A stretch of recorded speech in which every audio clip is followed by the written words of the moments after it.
السلام علیکم لسنر، آئیے جرم و سزا پر مبنی ایم راحت کے اس پراسرار اور سنسنی خیز ناول پکار کی 7ویں قسط سنتے ہیں۔ جہانگیر ہی پت دلیر انسان تھا جس نے شاہجہانی بیگم کے سامنے اپنے جذبات کا اظہار کر دیا تھا۔ حویلی واقعی صدیوں پرانی تھی اور اس کے ساتھ کچھ داستانیں وابستہ تھیں۔ اندر کے معاملات کے بارے میں شاید ان لوگوں کو نہیں معلوم تھا اور صرف شاہجہانی جانتی تھی کہ حویلی اور اس کا کیا رشتہ تھا، لیکن تیمور شاہ بھی نہیں چاہتا تھا کہ حویلی کو کوئی نقصان پہنچے۔ نہ صرف گوڑ دستگیر میں بلکہ بڑی دور دور تک حویلی کا چرچا تھا اور اسے اس خاندان کی ناک سمجھا جاتا تھا۔ شاہجہانی نے بڑی عجیب سی بات کہی تھی، لیکن اس وقت یہ بات سوچنے کی نہیں تھی۔ خود شاہجہانی اٹھ کر نہیں آئی تھی، وہ انتہائی درجے کی مغرور عورت تھی۔ پھر جب تیمور شاہ نے آنے والے مہمانوں کو دیکھا تو ایک لمحے کے لیے اس کے اندر بادلوں جیسی گرج پیدا ہوئی۔ اسے یوں لگا جیسے قریبی بم پھٹ گیا ہو۔ یہ کیا دیکھ رہا ہوں میں اپنی آنکھوں سے؟ اس نے دل ہی دل میں سوچا۔ اس کی پھٹی پھٹی آنکھیں شاہ زیب کا جائزہ لے رہی تھیں، جو شاہدہ اور اختر جمال کے پیچھے کسی قدر جھینپا ہوا سا کھڑا تھا۔ جہانگیر شاہ نے بیٹی کو گلے لگایا، داماد کو گلے لگایا اور پھر اس کی نگاہیں شاہ زیب کی جانب اٹھیں تو صحیح معنوں میں وہ لڑکھڑا کر رہ گیا۔ اس نے گرنے سے بچنے کے لیے کسی سہارے کی تلاش کی تو اختر جمال نے اسے سہارا دیا۔ اختر جمال کو اندازہ تھا کہ شاہ زیب کا حویلی میں داخلہ کس نوعیت کا حامل ہوگا۔ جہانگیر علی شاہ کی پھٹی پھٹی آنکھیں شاہ زیب پر جمی ہوئی تھی اور اس وقت وہ جیسے اپنے ہوش و خواص کھو بیٹھا تھا۔ پھر اس کے دونوں ہاتھ اوپر اٹھے اور اس کے بعد نیچے گر گئے۔ یہ کون ہے بابا؟ نہ جانے یہ آواز کس طرح اس کے منہ سے نکل سکی تھی۔ خود اس کی بیوی بھی شاہ زیب کو اسی طرح دیکھ رہی تھی۔ شاہدہ نے کہا، یہ شاہ زیب بھائی ہیں، اختر جمال ان سے سگے بھائیوں کی طرح محبت کرتے ہیں۔ اوہ، یہ ہاں بابا سائیں، یہ شادی میں بھی آئے تھے، ولیمے میں بھی موجود تھے، آپ نے غور نہیں کیا ہوگا۔ ہاں ہاں۔ جہانگیر شاہ اور اس کی بیوی کی کیفیت کافی خراب ہو گئی تھی، لیکن زیادہ بری حالت تیمور شاہ کی تھی۔ اس کی تو زبان ہی نہیں کھل پا رہی تھی کہ کچھ کہتا۔ شاہدہ اس کی جانب بڑھی تو اس نے بڑی مشکل سے ہاتھ اونچا کر کے اس کے سر پر رکھا تھا اور پھر اختر کے سر پر بھی ہاتھ رکھا تھا۔ اسی وقت شاہ زیب بھی آگے بڑھا اور اس نے گردن جھکا دی۔ اس وقت تیمور کی بڑی عجیب و غریب کیفیت تھی، لیکن بہرحال دنیا دکھاوے کے لیے اس نے شاہ زیب کے سر پر بھی ہاتھ رکھا تھا۔ پھر سب اندر چل پڑے۔ ڈرائنگ روم ہی کا رخ کیا گیا تھا۔ جہانگیر شاہ بار بار شاہ زیب کو گھورنے لگتا تھا۔ پھر شاید اسے احساس ہو گیا کہ وہ کچھ غلط کر رہا ہے، چنانچہ اس نے خود کو سنبھالا، جبکہ تیمور شاہ ڈرائنگ روم میں داخل ہونے کے بجائے یہ کہہ کر اندر چلا گیا، میں ذرا کام سے جا رہا ہوں بابا، ابھی تھوڑی دیر میں تم لوگوں کو کمپنی دوں گا۔ جہانگیر شاہ اور اس کی بیوی شاہدہ اور اختر جمال سے باتیں کرنے لگے تھے۔ شاہ زیب کو وہ سب عجیب سی نگاہوں سے دیکھ رہے تھے اور شاہ زیب خود بھی اپنے آپ کو بڑا عجیب سا محسوس کر رہا تھا، لیکن نہ جانے کیوں آج اسے اس حویلی میں آ کر ایک خاص کیفیت کا احساس ہوا تھا۔ یہ خوشگوار کیفیت تھی۔ وہ ان لوگوں کے ساتھ گفتگو میں شامل ہو گیا۔ ادھر تیمور شاہ بھاگم بھاگ اپنے کمرے میں پہنچا تھا۔ اس نے موبائل نکالا اور نمبر ڈائل کرنے لگا۔ دوسری طرف سے رابطہ قائم ہوا تو اس نے کہا، کہاں مر گئے بابا تم دونوں؟ خدا کرے تم مر ہی جاتے تو مجھے یہ تو افسوس نہ ہوتا کہ میرے بیٹے اتنے نکمے ہیں۔ تمہیں معلوم ہے سارا کھیل خراب ہو گیا۔ کدھر ہو تم؟ کدھر ہو؟ بابا سائیں، ہم حویلی میں واپس آ گئے ہیں، ابھی تھوڑی دیر کے بعد اندر آتے ہیں۔ ہمارے ساتھ وہ گدھا ڈنو بھی ہے جو پاگل ہو گیا ہے، اسے ملازموں کے کمرے میں پہنچا دیں، اس کے بعد آپ کے پاس آتے ہیں۔ واپس آ گئے؟ آنا ہی تھا تمہیں، اتنے نکمے ہو تم لوگ۔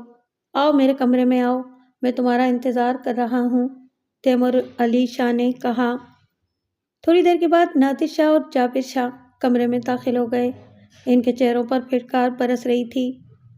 خوب، تو تم آخرکار دشمن کو گھیر کر اپنے گھر لے آئے، یہ زیادہ اچھا ہے، گھر میں کسی کو مارنا بڑا آسان ہوتا ہے۔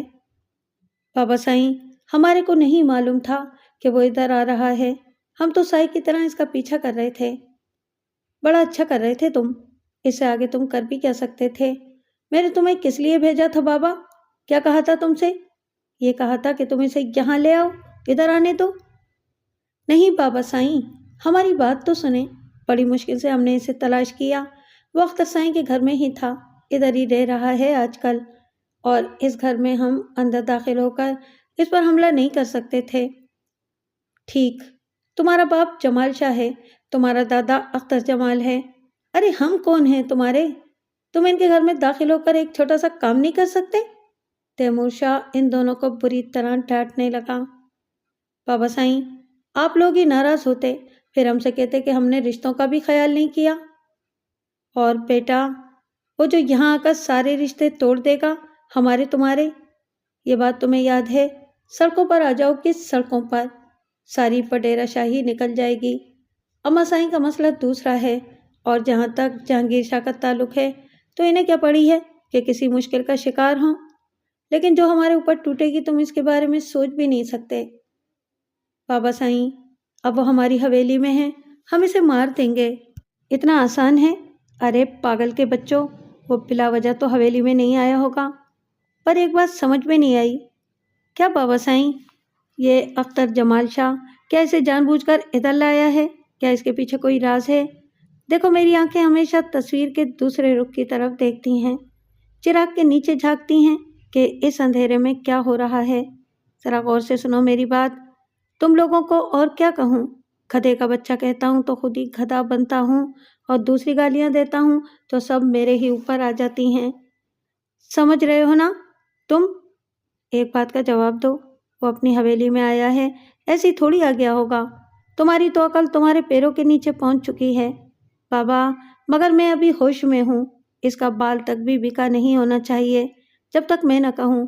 پہلے مجھے یہ دیکھنا ہے کہ اس کے یہاں آنے کا مقصد کیا ہے۔ بابا ایک بات سنو، گھر کی بیٹی ادھر گئی ہے، ساری باتیں اپنی جگہ، ہم لوگ بیٹوں اور بیٹیوں اور ان کے سسرال کا بڑا احترام کرتے ہیں، شاہ زیب کو کوئی نقصان نہیں پہنچنا چاہیے۔ یہی تو میں بھی کہہ رہا تھا بابا سائیں، اسی لیے تو ہم ان کے گھر میں داخل نہیں ہوئے۔ اگر کسی طرح ان کو پتہ چل جاتا تو آپ سوچئے کہ سارا گوٹھ بدنام ہو جاتا۔ بدنام ہو جاتا؟ جاؤ دفع ہو جاؤ میرے سامنے سے، مجھے سوچنے دو۔ بابا سائیں، ایک بات بتائیں، ہم کیا کریں؟ تم جاؤ چوڑیاں خرید لاؤ بازار سے اور پہن کر بیٹھ جاؤ، ڈھولک بجاؤ، جاؤ، تیمور شاہ نے کھٹاتی ہوئی آواز میں کہا، اور جابر شاہ اور نادر شاہ دروازے کی طرف بڑھ گئے۔ تب تیمور شاہ کو اچانک کچھ خیال آیا۔ الاڈینو کہاں ہے؟ بابا سائیں، اپنے کوارٹر میں ہے، وہ پاگل ہو چکا ہے سسرا۔ میں آپ کو ایک بات بتاؤں، کہیں وہ ہمارے لیے نقصان دہ نہ ہو۔ کیا بک رہا ہے؟ بچل کو ناگن نے کاٹ لیا۔ یہ دونوں شاہ زیب کے پیچھے کراچی میں کلفٹن کے ساحل پر گئے تھے۔ شاہ زیب ایک ویران سی جگہ پر موجود تھا، یہ لوگ اس کا پیچھا کرتے ہوئے وہاں پہنچ گئے اور پھر اس ارادے سے نیچے اترے کہ شاہ زیب پر ہاتھ ڈال دیں، پر اسی وقت ایک خوفناک ناگن نے ان پر حملہ کیا۔ ناگن کہاں سے آئی اس کا کچھ پتہ نہیں چل سکا، ساحل سمندر پر ناگ نہیں ہوتے، پر بابا سائیں ناگن آ گئی اور اس نے بھاگتے ہوئے بچل کو ڈس لیا۔ یہ تو الاڈینو اچھل کر گاڑی پر چڑھ گیا، ورنہ ناگن اس پر بھی حملہ کر دیتی۔ تو اب وہ کیا کہتا ہے؟ پاگل ہو رہا ہے بابا سائیں، روتا پھر رہا ہے اپنے بھائی کے لیے۔ بچل سے اسے بہت محبت تھی سائیں، میرے کو تو یہ خدشہ ہے کہ کہیں اس کا شور شرابہ ہمارا راز نہ کھول دے۔ آؤ ذرا میں اس سے مل لوں، اس کی خبر گیری کر لوں، تم چلو اس کے کوارٹر میں آتا ہوں۔ تیمور شاہ نے کہا اور نادر شاہ اور جابر شاہ باہر نکل آئے۔ بابا سائیں کو صرف ایک عادت ہے، جو بھی ہوتا ہے ہمارے سر پر رکھ دیتے ہیں، ہم اچھا کریں تو انہیں برا لگتا ہے اور برا کریں تو برا لگتا ہے۔ نادر شاہ نے جابر شاہ سے کہا اور اس کے بعد وہ الاڈینو کے کوارٹر میں داخل ہو گئے۔ الاڈینو، مار ڈالو سائیں، میرے کو مار ڈالو، میرا دل اکیلے میں نہیں لگتا، آپ نے میرے کو ادھر لا کر بہت برا کیا بابا سائیں، وہ مجھے یاد آ رہا ہے۔ کسی نے کوئی جواب نہیں دیا اور 10 منٹ کے بعد ہی تیمور علی شاہ اس کے کوارٹر میں پہنچ گیا۔ الاڈینو اپنی جگہ سے اٹھا اور اس نے تیمور شاہ کے دونوں پاؤں پکڑ لیے۔ بابا میرا بھائی مر گیا، بابا سائیں میرا بھائی مر گیا، بابا سائیں میرے بھائی کو ناکن نے ڈس لیا۔ ہاں میرے کو پتا ہے بابا، تیرے دکھ کا میرے کو پتا ہے، اور میں تیرے دکھ کا علاج کرنے ہی آیا ہوں ادھر۔ میرا بھائی مجھے دے دو بابا سائیں، میرا بھائی مجھے دے دو، اللہ ڈنو نے روتے ہوئے کہا۔ میرے کو معلوم ہے اللہ ڈنو، میں تیرے بھائی کو تو ادھر نہیں لا سکتا، پر تیرے کو میں ادھر پہنچا دیتا ہوں۔ یہ کہہ کر تیمور شاہ نے اپنے لباس سے ایک بہت خطرناک پستول نکالا جس پر سائلنسر چڑھا ہوا تھا۔ اللہ ڈنو کی سمجھ میں کچھ نہیں آیا۔ اس وقت واقعی جابر شاہ اور نادر شاہ بھی کچھ سمجھ نہیں پائے تھے، اور پھر جو کچھ ہوا وہ ان کی توقع کے خلاف تھا۔ ڈھس ڈھس ڈھس کی 3 آوازیں ابھریں۔ ایک گولی اللہ ڈنو کے ماتھے میں لگی تھی اور 2 اس کے سینے میں دل کے مقام پر۔ اس کے منہ سے صرف ہائے کی آواز نکلی تھی اور وہ زمین پر لمبا لمبا لیٹ گیا تھا۔ بہت تکلیف تھی بیچارے کو، بہت تکلیف تھی۔ اب تم دونوں نکمو ایک کام تو کر سکتے ہو نا، رات کی تاریکی میں اس کی لاش اٹھانا، ابھی دروازہ باہر سے بند کر کے تالا لگا دو، رات کی تاریکی میں اس کی لاش اٹھا کر کسی ویرانے میں ڈال دینا، ایسی جگہ جہاں سے کسی کو پتہ نہ چلے۔ بابا ادھر سے لے جاؤ جدھر سلاٹر ہاؤس ہے، ادھر گدھ ہوتے ہیں اور گدھ تھوڑی ہی دیر میں اس کا صفایا کر دیں گے، سمجھے؟ احتیاط سے جانا، گدھ زندہ انسانوں پر بھی حملہ کر دیتے ہیں۔ وہ واپسی کے لیے مڑا، اس کا انداز کسی گدھ ہی کا سا تھا۔ مہمانوں کے قیام کا فوری بندوبست کیا گیا۔ شاہدہ کا کمرہ تو پہلے سے موجود تھا جسے وہ چھوڑ کر سسرال گئی تھی۔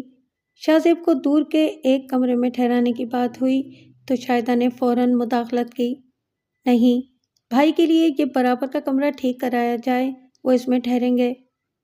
شاہدہ جو کہہ رہی ہے وہ کرو۔ باقی سارے کام ہو رہے تھے، لیکن جہانگیر شاہ کو جیسے ہی موقع ملا وہ اپنے کمرے میں بیوی کے پاس پہنچ گئے۔ بابا تم نے دیکھا جو میں نے دیکھا ہے؟ جی سائیں، میرے کو تو ہول پڑ رہے ہیں، پر یہ ہے کیا؟ بڑا عجیب ہے سائیں، شکلیں مل جاتی ہیں مگر ایسے؟ سائیں میرے کو تو کچھ اور ہی لگتا ہے۔ کیا؟ جہانگیر شاہ نے پوچھا۔ سائیں زبان نہیں کھلتی۔ کھولو بابا کھولو، جہانگیر نے کہا۔ سائیں تاجور نے اپنے بیٹے کا نام کیا رکھا تھا؟ اس بیچاری نے کہاں رکھا تھا، سائیں اللہ بخش کے پاس رہا تھا وہ تو، اس نے کچھ رکھا تھا، مگر تمہیں تاجور کیوں یاد آئی؟ دماغ تو آپ کا بھی اسی طرف جا رہا ہے سائیں، کیا میں غلط بولی؟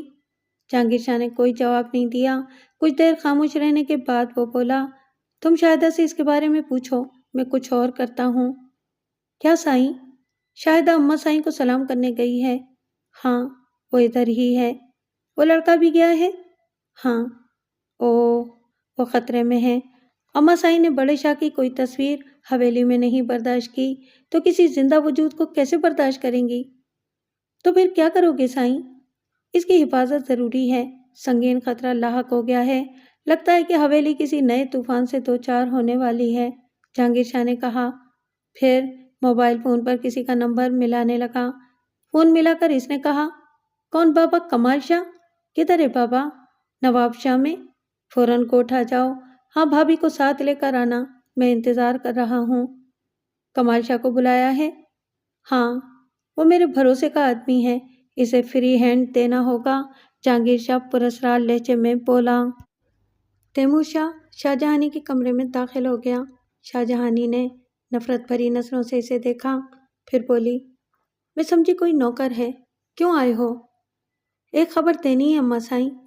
میرے کو کوئی خبر نہیں سنی، حویلی مسمار ہوگی، دیکھوں گی اسے کون روکتا ہے۔ کوئی نہیں روک سکتا اماں سائیں، وقت آ گیا ہے، پرانی ہی نہیں بابا، اب تو نئی حویلی بھی مسمار ہونے والی ہے۔ کیا بکتا ہے؟ شاہجہانی غرائی۔ سچ بولتا ہے بابا، میرے کو تو پہلے ہی خبر ہو گئی تھی کہ برا وقت آ گیا ہے۔ تو پاگل ہو گیا ہے تیمور، میرے کو سیدھی بات نہیں بتاتا؟ وہ چھوکرا یاد ہے اماں سائیں جو شاہدہ کے بیاہ میں کراچی سے آیا تھا؟ ہاں یاد ہے، اماں بولی۔ اختر جمال اور شاہدہ کے ساتھ وہ بھی آیا ہے، اور بلا وجہ نہیں آیا ہے اماں سائیں۔ شاہجہانی سمجھنے والے انداز میں تیمور شاہ کو دیکھتی رہی اور پھر بولی، وہ ادھر آیا ہے؟ ہاں اماں سائیں۔ مگر کیوں؟ حویلی مسمار کرنے اماں سائیں، تیمور نے کہا۔